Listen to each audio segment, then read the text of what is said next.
Nicole, hola, buenas tardes. Bueno, buenos días, en realidad, no buenas tardes. Clarito. Hola, profesor, buenos días. Sí, Hay buenos días. compañeras que dicen que no pueden entrar, yo creo que ahí están. Hola, Ángela. Ahí está, no, si está, yo estoy entrando recién, si no podía ingresar. No me estaba costando con el Zoom. ¿Cómo están? Buenos días.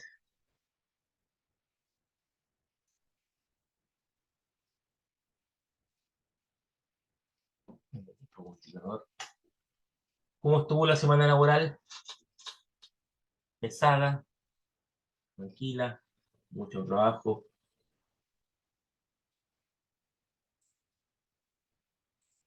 Ya tiró la segunda prueba, ¿no es cierto? ¿O no?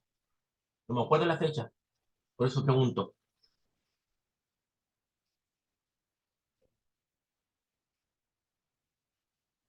No, profesor, era el trabajo. Ya. Ahora tenemos que dar la prueba 3 y el examen final. Y lo entregaron, oye, yo sé que todavía hay plazo para entregarlo, hasta hoy día, hasta las 23:59, pero reitero el consejo, no esperen hasta última hora por cualquier imprevisto de que se caiga internet, se corte la luz y etcétera, un largo, etcétera, etcétera, etcétera. Ya, en beneficio del tiempo y respetando que ustedes llegaron en forma a la hora, ya a la puntualidad, vamos a comenzar. Y hoy día nos corresponde nuestro último acto, nuestra última clase, ¿ya? Hoy día, ¿qué vamos a ver? En la clase pasada vimos el procedimiento ordinario, ¿ya? Ese procedimiento ordinario que se ocupa en la generalidad de los juicios que se ventilan ante un tribunal de familia. Y además también ese procedimiento ordinario se aplica en forma supletoria a aquellas materias que tienen en la ley señalado un procedimiento especial. Y eso es lo que vamos a ver ahora. Hay ciertas materias, hay ciertos hechos, ciertos juicios que la ley se encargó, que la ley de Tribunal de Familia, se encargó de establecer un procedimiento especial. ¿Qué significa procedimiento especial? Que debemos aplicar este procedimiento y descartar el procedimiento ordinario y acudir solamente al procedimiento ordinario cuando encontramos algún vacío legal en este procedimiento especial. Y así la ley de familia, la ley del Tribunal de Familia, establece, por ejemplo, el procedimiento especial de medida de protección. Establece también el procedimiento especial de violencia intrafamiliar. Entonces, cuando ocurre un hecho que amerite que el juez adopte una medida de protección, en el juicio deberá aplicar este procedimiento especial de medidas de protección. Y cuando aplicando este procedimiento especial de medida de protección encuentra algún vacío legal, entonces el juez tendrá que recurrir al procedimiento ordinario, pero ahora en forma supletoria, no en forma principal. Aclaro que esta diapositiva, bueno, voy a aclarar una perogrullada, esta diapositiva es de una jueza compañera de universidad, ¿ya? Doña Nicole del Lercón Castellón. Ella fue compañera de universidad y hoy día es jueza de familia en Talcahuano. Por lo tanto, estoy autorizada por ella para usufructuar esta diapositiva. No es de autoría mía. Y la utilizo porque es muy clara, muy precisa en cuanto a cómo explicar en detalle este procedimiento de medida de protección. Un segundito que estoy emitiendo a los que están llegando un poquito más tarde. Ya. Entonces reitero para aquellos que se están incorporando a esta teleserie, a esta película que estamos iniciando, vamos ahora a estudiar los procedimientos especiales, aquella forma especial de llevar adelante un juicio. Y puse dos ejemplos, BIF, violencia intrafamiliar, y medida de protección, aun cuando existen otros que vamos a estudiar en esta tercera y última clase.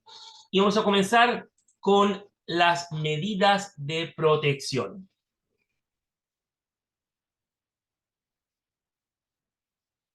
La medida de protección, como tal, es un procedimiento especial, a diferencia del procedimiento ordinario, que es un procedimiento común, ¿ya? Este procedimiento de medidas de protección está circunscrito o está destinado a que lo vea un tribunal de familia u otro con competencia en dichos asuntos. ¿Por qué se habla de otro tribunal con competencia en dichos asuntos? Porque el tribunal de familia es especializado en Concepción, en Temuco, en Coronel, en Santiago, en Talca. Existen tribunales de familia como tales, pero hay ciertas comunas, hay ciertos pueblos, y digo pueblos porque generalmente pasa en los pueblos, en donde el juez no solamente es juez de familia, sino que también es juez laboral, es juez civil y juez penal. Ejemplo, el juez de la comuna de Florida, acá cerca de Concepción, ¿ya? El juez de la comuna de Florida es un solo magistrado, pero que ve distintas materias. El día lunes, por ejemplo, solamente ve materias penales. El día martes solamente materias laborales. El día miércoles solamente familia. Es un juez chasquilla, por así decirlo. A diferencia de lo que ocurre en Concepción, en donde el juez de familia solamente se limita a hacer justicia respecto de algún asunto de familia. Entonces, aclarado eso, es la razón de por qué la diapositiva alude a que la medida de protección es un procedimiento judicial que se ventila ante un tribunal de familia u otro con competencia en dichos asuntos, poniendo como ejemplo de este último tribunal el juez de allá de Florida. El juez de Santa Juana, también, en la misma situación, Santa Juana, Florida, qué otro pueblo por ahí? El juez de Angol, lo mismo. Angol, generalmente son pueblos pequeños, ¿ya? Ahora, ¿qué es lo que se busca con este procedimiento de medida de protección? Se busca interrumpir la vulneración del derecho de la cual está siendo víctima un niño, niña o adolescente. Y la pregunta cae de cajón: ¿qué significa vulnerar? ¿Cuándo uno está vulnerable? ¿Ustedes han estado alguna vez vulnerables?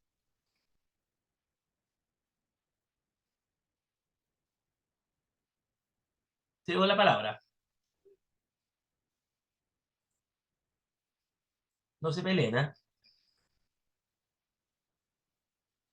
¿Qué significa la vulnerabilidad?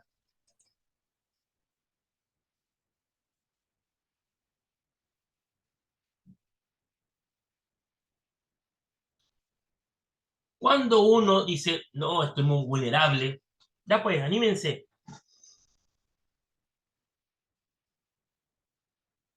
No se Escasos peleen. recursos. No, no va por acá. No, no, no, no, no, no va por el tema. No, no, no va por el tema económico. No, definitivamente no. Cuando uno está frágil, Ya, pero ¿qué significa? débil, Ya, ya, indefenso. ya, por ahí va la cosa. Por ahí va la cosa. O sea, en este sentido, la vulnerabilidad se toma como sinónimo de daño. O sea, el niño, la niña o adolescente está dañado, está vulnerable. ¿Ya? Por eso se habla de vulnerabilidad. Y, espérenme. Ahí sí. Ah, acá está. ¿Y qué significa interrumpir? Cuando yo interrumpo algo,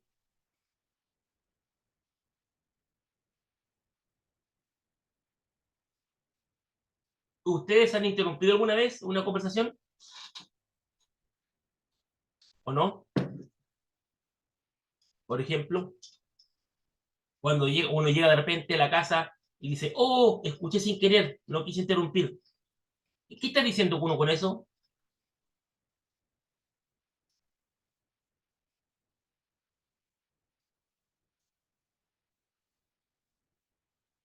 ¿Qué ¿Cómo que significa? ¿Ya? detuvo algo? De tener algo. Efectivamente, en este sentido, cuando se habla de interrumpir la vulneración de derecho, significa cesar la vulneración, terminarla. O sea, el niño está siendo objeto de un daño.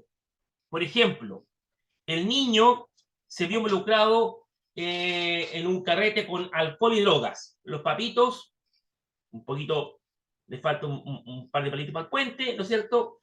Están carreteando, pero un carrete pesado, o sea, con cocaína, con la droga que se le ocurra.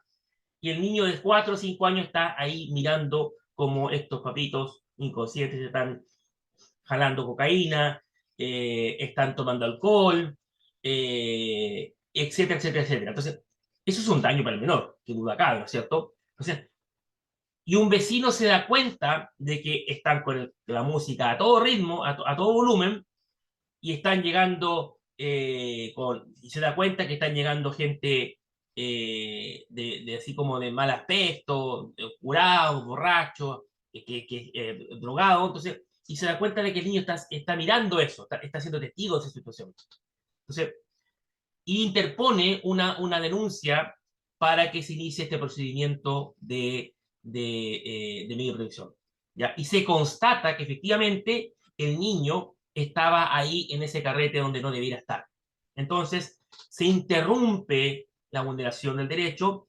¿En qué sentido? Por ejemplo, que ese niño es sacado del cuidado personal de sus papitos tan conscientes de tenerlos ahí en un lugar donde no corresponde. Entonces, ¿cuál es la finalidad de este procedimiento de media protección? Es cesar, terminar o interrumpir el daño, la vulneración de la cual está siendo víctima el menor de edad. Ese es el objetivo. Y ojo que puede ser pregunta de prueba. ¿Cuál es el objetivo del procedimiento de medida de protección? La respuesta correcta va a ser, es interrumpir, terminar, hacer cesar el daño o la vulneración del derecho del cual es objeto un niño adolescente. Ahora, ojo, este ejemplo que yo coloqué es un ejemplo grave, o sea, muy gráfico. Una vulneración también podría ser, por ejemplo, voy a colocar a mí como ejemplo.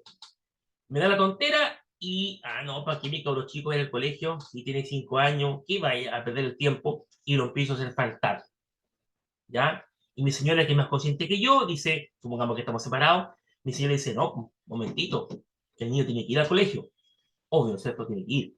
Entonces, interpone una medida de protección, suponiendo que el niño está a cargo mío, para decirme, para que el tribunal me diga, a ver, señor Echeverría, atine, su hijo tiene que ir al colegio. ¿Por qué no lo está llevando? Entonces yo ahí me quedo callado o me deshago en explicaciones.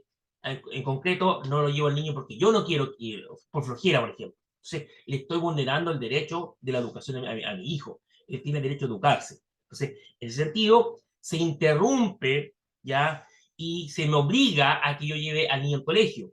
Y el tribunal, ojo, el tribunal después de ciertos meses o semanas le pregunta al colegio, ¿el Martín Echeverría ha venido al colegio? Mándeme el listado si está presente o no está presente. ¿Ya? Entonces, son ejemplos en los cuales los menores están siendo violentados o están siendo víctimas porque se le vulneró un derecho, un daño. Y el tribunal interviene para que ese niño, para que esa vulneración se termine. ¿Ya? La diapositiva dice, habla de restituir el derecho vulnerado. O sea, la sentencia que dicta el Tribunal de Familia que busca interrumpir la vulneración, busca también restituir el derecho. ¿Y qué significa restituir?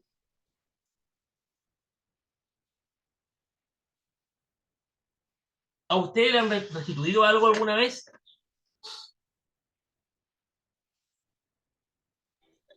Devolver. Exacto. O sea, el niño tenía el derecho y como que se le arrebató. Entonces el tribunal dice, niño, toma, te devuelvo tu derecho, tú lo tenías, se te quitó el derecho, pero yo te lo regreso. Eso es restituir, está correcto. Entonces, ¿por qué? Porque en el ejemplo que estoy dando de que mi hijo no lo envió al colegio, al enviarlo al colegio, al tribunal, al obligarme a mí a enviar a mi hijo al colegio, lo está restituyendo, le está diciendo, mira Martín, yo te estoy devolviendo al colegio, y con eso te estoy devolviendo tu derecho a la educación que tienes. ¿Ya? En el caso de los papitos de drogadictos, alcohólicos, el niño, al sacarlo del cuidado personal de los padres, lo está restituyendo a su derecho a vivir en un ambiente tranquilo, le está restituyendo su derecho a, incluso también podría ser a la educación, porque al tener ese ambiente, podría estar, obviamente, está siendo mal educado, ¿ya? Y otra serie de derechos que podrían ser eventualmente restituidos, ¿ya? Entonces, cuando el juez, en su sentencia, busca devolverle este derecho vulnerado al menor, ¿ya? La ley le da al tribunal, le dice, mire, señor juez de familia, usted tiene una oferta de programas especializados de protección, que pueden ser tipo ambulatorio o residenciales. Ambulatorio porque el niño puede estar en forma no permanente, sino que por un tiempo determinado. Y residenciales cuando el niño va a estar ahí en forma definitiva. ¿Ya? O sea, cuando un menor ha sido dañado en algún derecho y el tribunal interrumpe ese daño y restituye el derecho al menor, lo hace de acuerdo a uno de estos programas que están señalados en la ley y vamos a analizar más adelante. ¿Ya? Son planes de intervención individual específicos que se aplican caso a caso, dependiendo del menor de edad y dependiendo del derecho del cual está siendo vulnerado o del cual está siendo objeto como víctima. ¿Se entiende, no? ¿Alguna pregunta? ¿Algún interrogante?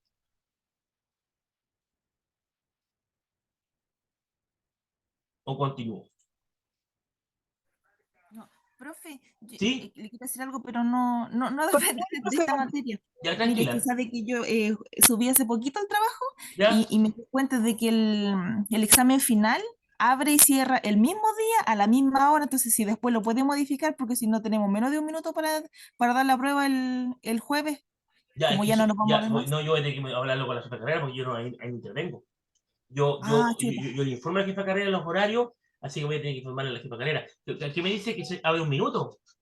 Es que mire, dice, abre el jueves 15 a A las ver, 23:59 y cierra el mismo jueves 15 a las 23:59. Entonces, como, espérame, momento. porque Déjeme yo subí entrar. recién el trabajo No, ahora a las tranquila, 10 y ahí tranquila. me di cuenta. Está bien que me lo diga. Dame un segundo, voy a ingresar al portal para corroborar. No es que esté dudando usted, pero quiero corroborar. Porque sí le escribo a la jefa de carrera hoy día al tiro y después. Oh, qué bueno que lo dijo hoy día, porque si no después habría sido un caos. No, ¿quién alcanza a dar una prueba en un minuto? Nadie. Denme un segundito para poder ingresar. Eh,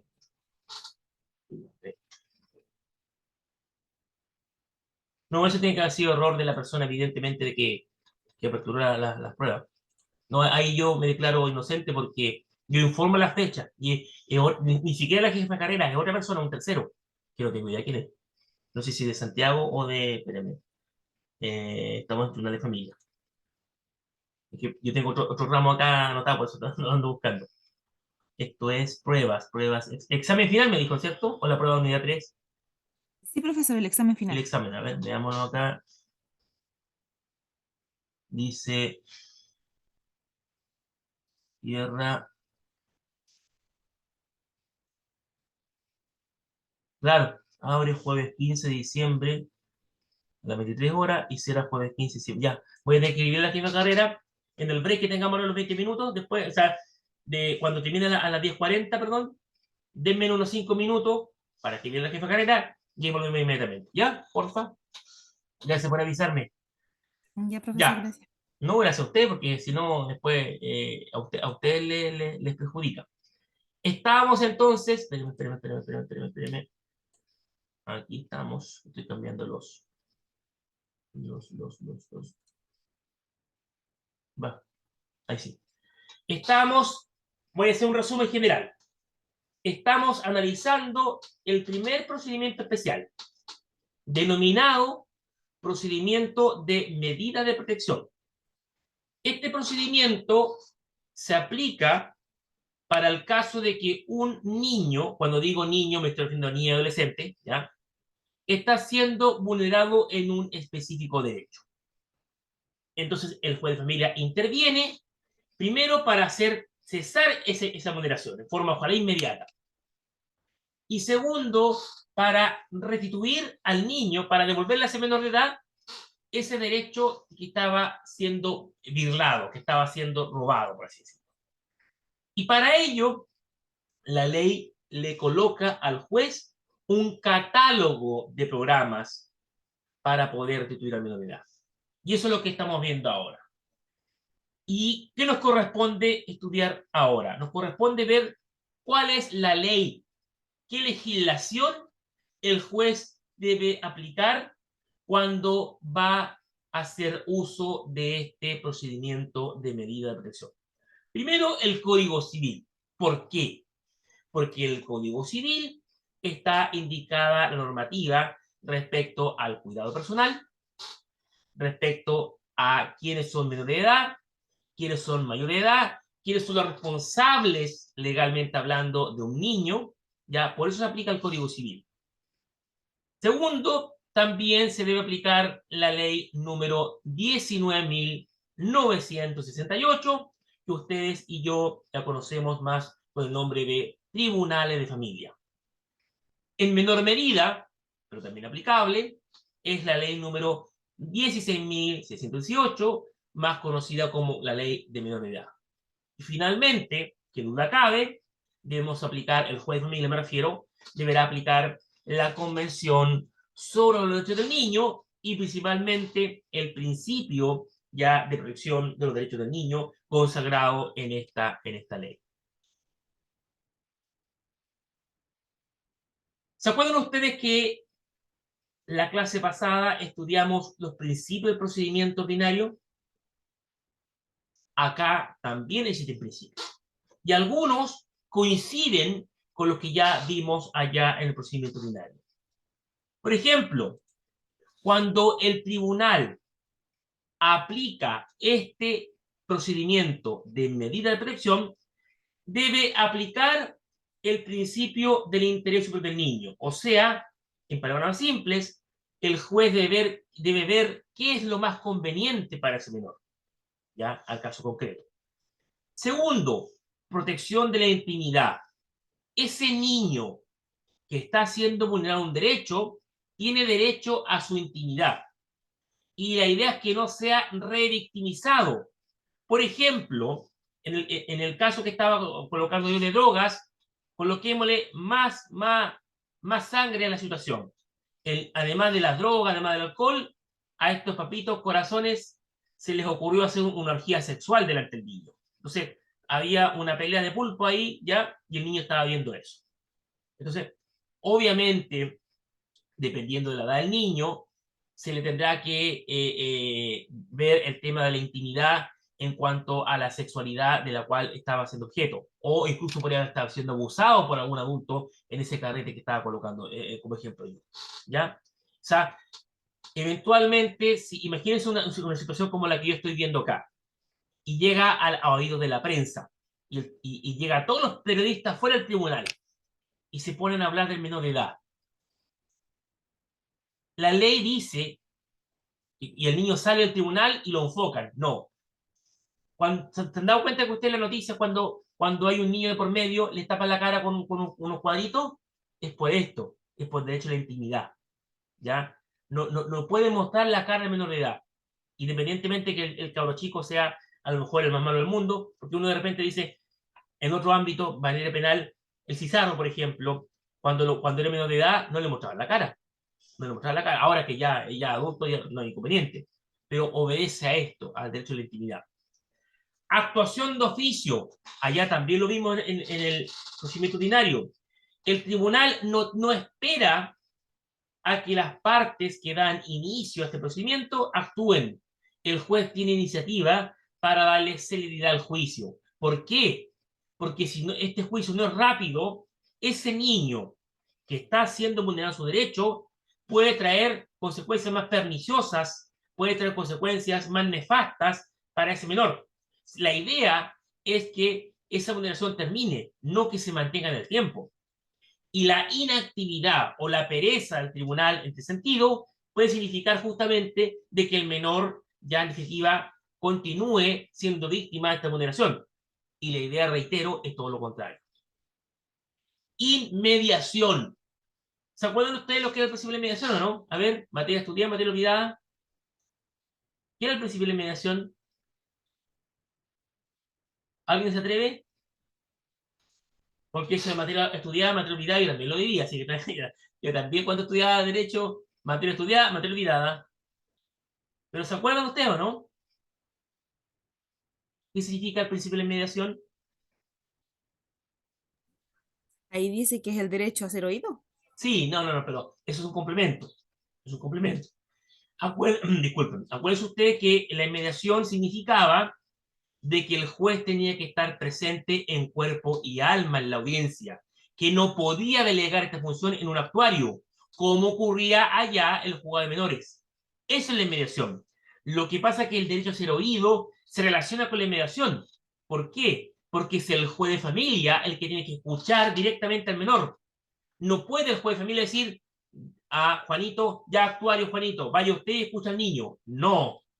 Yo, juez, debo escuchar al menor. No puedo delegar mi función. Por eso está este paréntesis derecho a ser oído. Pero no significa la mediación derecho a ser oído. La mediación, reitero, significa que el juez en cuerpo presente debe estar presente en la audiencia y él, en cuerpo y alma, debe escuchar al niño. ¿Ya? Principio de la colaboración. Vamos a refrescar memoria.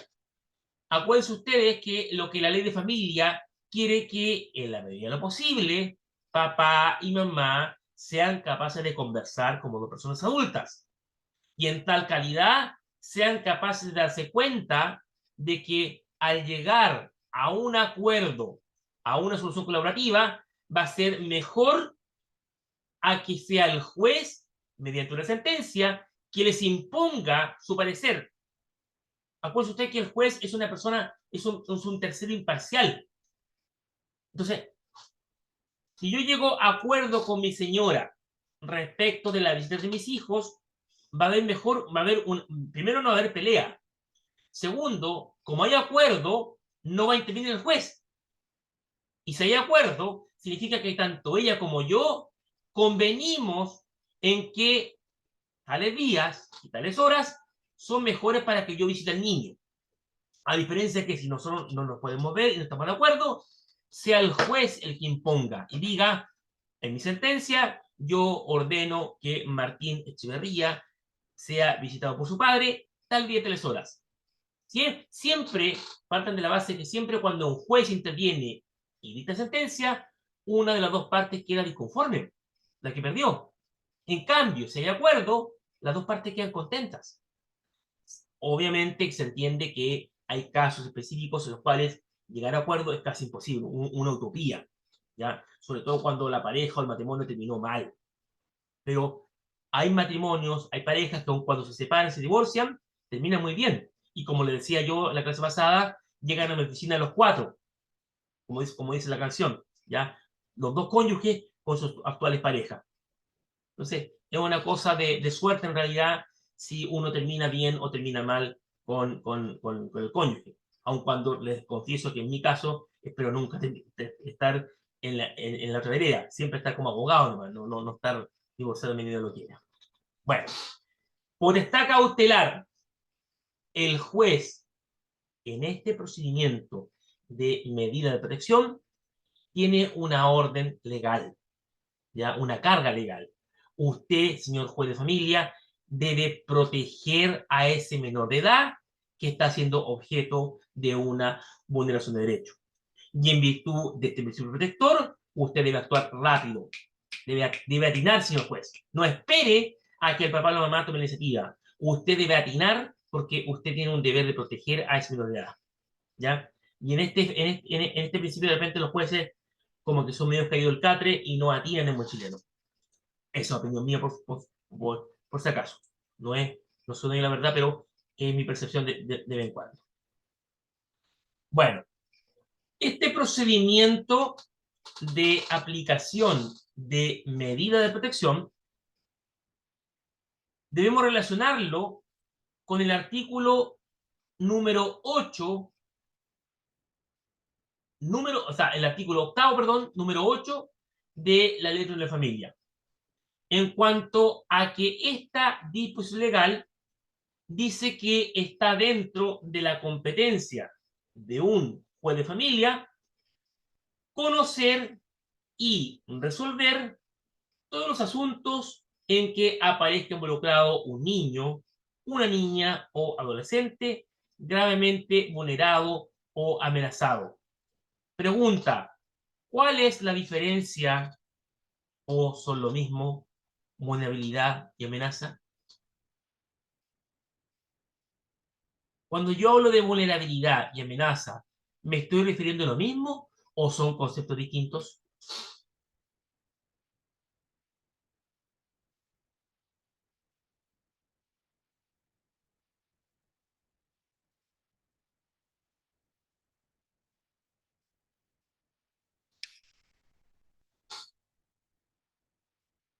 ¿Alguno de ustedes ha sido amenazado alguna vez? Por menor que sea amenaza. O sea, cuando pregunto me estoy refiriendo No, a no uno. es lo mismo, profe. ¿Por qué a ver, ¿cuál es la diferencia entre vulnerabilidad y amenaza?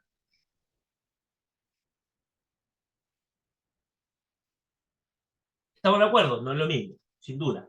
Pero ¿cuál es la diferencia fundamental entre una vulnerabilidad y una amenaza?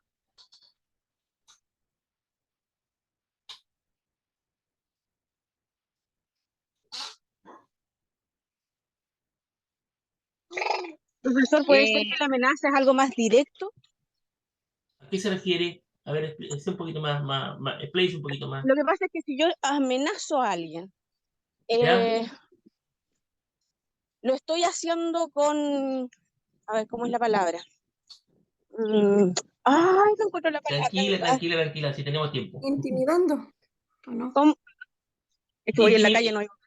¿Ya? ¿Anda en la calle? ¿Anda en la Sí, feria? ¿Anda comprando en la feria? voy al trabajo, No, no voy es para el broma. trabajo. Ya. Eh, claro, que si yo amenazo a alguien, lo estoy haciendo, eh, ay, como directamente a esa persona, digamos. ¿Ya? ¿Y la Ya no sé cómo vulnerabilidad? explicarlo. Y la vulnerabilidad, cuando estoy vulnerando derechos, no siempre lo estoy haciendo tan directamente. No sé cómo explicar la verdad. Ya, pero no va por ahí No la sé si me cosa. entiende la idea. No, yo creo que Le agradezco el aporte, pero no va por ahí la cosa. ¿Ya? no, que vulnerado es que sí han sido quitados, sí se quitaron, y amenazado es que pueden ser quitados, pueden ser vulnerados, una cosa así. Esa es la expresión correcta. O sea, concretamente tiene razón usted. Cuando se vulnera el derecho, el daño ya se cometió, se concretó.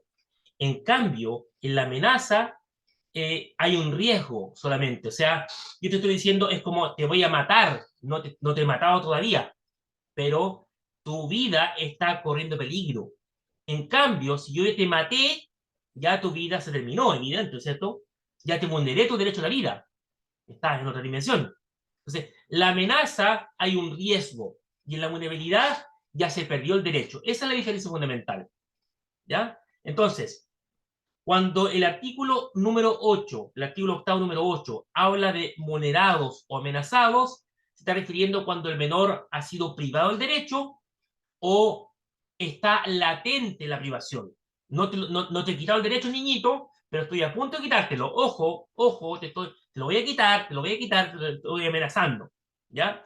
Entonces, cuando se verifica una vulneración o una amenaza, el Tribunal de Familia está obligado a intervenir por mandato de este artículo 8, número 8. ¿Ya? Y ahí está aplicado vulnerabilidad, daño, peligro, manifiesto. Daño, peligro, manifiesto significa que ya el daño ocurrió, es expreso. Y amenazado cuando existe un riesgo, cuando el derecho no ha sido privado, pero está a punto de serlo. No está concretado todavía. En el artículo 30 de la ley de menores está señalado este catálogo de acciones que puede tomar el juez de familia. Ahora, cuando el juez de familia adopta alguna de las medidas que estime necesarias, de acuerdo a su criterio, para proteger al menor de edad, debe dictar una resolución fundada. La pregunta es, ¿qué significa fundado?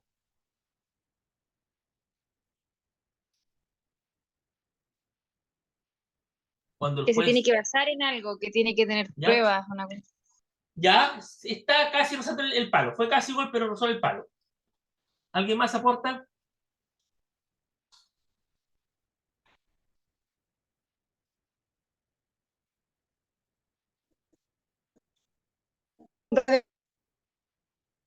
No, no lo escuché.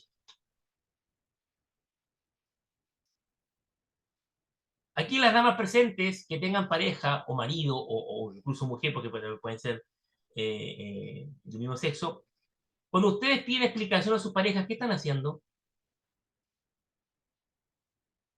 Cuando el marido llegó tarde y llegó a las 4 de la mañana y dice, no, si vengo a buscar la guitarra, me voy de nuevo. ¿Qué están haciendo? Y usted dice, digo, ¿por qué está llegando hasta ahora? Y más encima curado. ¿Qué están haciendo ustedes cuando le están pidiendo explicaciones al marido o a la pareja? Y digo las ramas porque son ustedes los que no tienen explicaciones más que no son ustedes, ¿ah? Aun cuando es más factible que uno llegue tarde que llegue usted. ¿Pero qué están haciendo? Pedir explicaciones. ¿Por qué están pidiendo explicaciones? ¿Qué les ocurre? ¿Alguien de acá, alguna de las ramas son casadas? ¿O parejas? ¿Que tengan parejas? Cuando digo pareja me refiero a que vivan con la persona. Para saber por qué llegó tarde, po. Ya, acá es lo mismo, Para acá saber es lo por qué. mismo. Acá es lo mismo, claro. ¿Con Sí, quién pero anda? siempre no llega tarde. ¿Ah? ¿Con quién No llegas andabas? tarde. Claro, ¿con quién andabas? Sí, y vienes pasado a trago. Bueno, acá, el ejemplo, ¿por qué puse este ejemplo? Porque acá el juez debe dar explicaciones en la sentencia de por qué está tomando esa medida y no otra. Fundado, concretamente, entonces significa que el juez debe, en forma razonable, explicarle al lector de la sentencia de por qué adoptó la medida A en desmedro de la medida B. Y también por qué. Porque el abogado que quedó disconforme con la sentencia deberá apelar de la sentencia y deberá recurrir a los argumentos que el juez utilizó, a esa explicación que el juez utilizó, para poder refutar la sentencia y armar el recurso de apelación. Por eso la ley dice fundado. Porque imagínense ustedes que el juez dijera, yo dictamino que el niño tiene que salir de la casa de los padres. Y con eso basta. Y uno se ha preguntado, bueno, ¿y por qué el juez decidió eso? Y no decidió, por ejemplo, que el niño fuera a un programa de vulnerabilidad. O sea, tomó una decisión muy drástica. Entonces, el lector de la sentencia tiene derecho a saber por qué el juez tomó esa medida y le puede pedir explicaciones al juez. ¿En qué sentido? En el sentido que la ley le dice al juez, señor magistrado, cuando usted tome una decisión judicial, debe fundarla, debe dar una explicación razonable de por qué tomó esa decisión y por qué no tomó otra. ¿Ya? Eso significa la fundamentación. Quedan menos de un minuto. Acuérdense que cuando se corte, denme 5 minutos para escribir a la jefa carrera. Y mientras tanto, pregunten si tienen alguna duda, como para rellenar, como dicen como en la televisión, para poder escribirlo. Voy a ir al tiro Hotmail, mi correo de la vieja escuela, como digo yo, para escribir a la jefa carrera. Le voy a mandar un pantallazo a la jefa carrera para que se dé cuenta de que alguien se mandó una embarradita que es solucionable, pero embarra al fin.